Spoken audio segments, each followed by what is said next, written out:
a célula.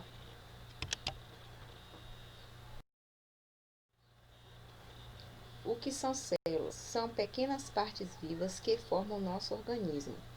O que são seres unicelulares? Seres que podem ser formados por uma única célula, como exemplos ameba e bactérias. Como são chamados os seres formados por várias células? Esses seres são chamados de pluricelulares. Então, eles são de exemplos animais e plantas.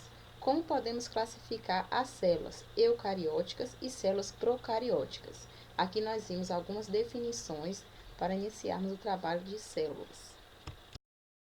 Células eucarióticas e procarióticas.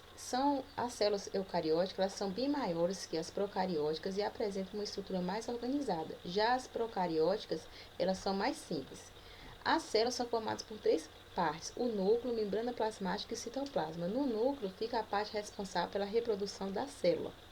Membrana plasmática envolve e protege a célula e o citoplasma armazena substâncias necessárias para a sobrevivência da célula. No próximo slide veremos a estrutura dessas células. Aqui nós temos a imagem, a membrana, o núcleo e o citoplasma. No núcleo, gente, ainda existe o DNA, que é responsável pelas características hereditárias, ou seja, aquela que passa de pai para filho. Nela, que define nossa cor dos olhos, do cabelo, cor da pele.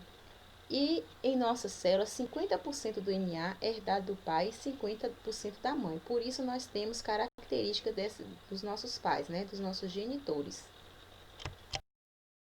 Aqui nós temos os tipos de células encontradas no ser humano. Nós temos as hemácias, ou glóbulos vermelhos, que existem no sangue, cuja principal função é transportar o gás oxigênio para todas as outras células do corpo.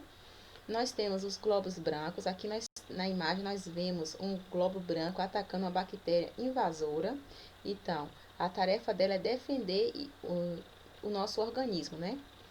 E as células nervosas ou neurônios são células que responsáveis pelas nossas sensações. Quais sensações? A sede, a fome, sons, né? Os odores, também dores e outras sensações, né? Quando a gente sente os cheiros, quando a gente sente fome. Algumas sensações que nós sentimos são devidas a essas células, que vai passar o que? Informações. Aqui nós temos duas imagens do microscópio. A primeira é do primeiro microscópio que existiu.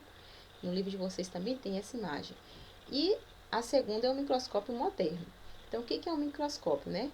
Ele é um instrumento que serve para ampliar com a finalidade de observação a imagem de objetos minúsculos. Porque esses globos todos que nós vimos anteriormente, nós não conseguimos ver ele dessa forma como está no livro, é porque ali foi imagem ampliada, mas a gente só consegue ver mesmo através do microscópio. Então, ele é um instrumento bastante importante para a ciência, pois permite a visualização das células, assim como de outras estruturas não visíveis a olho nu. Ou seja, que a gente não pode ver assim simplesmente, né, sem esse instrumento que nos ajuda a analisar algumas células e outros, né, outros imagens pequenas, né? Então, para isso que serve o microscópio, para a gente ampliar o que a gente precisa pesquisar.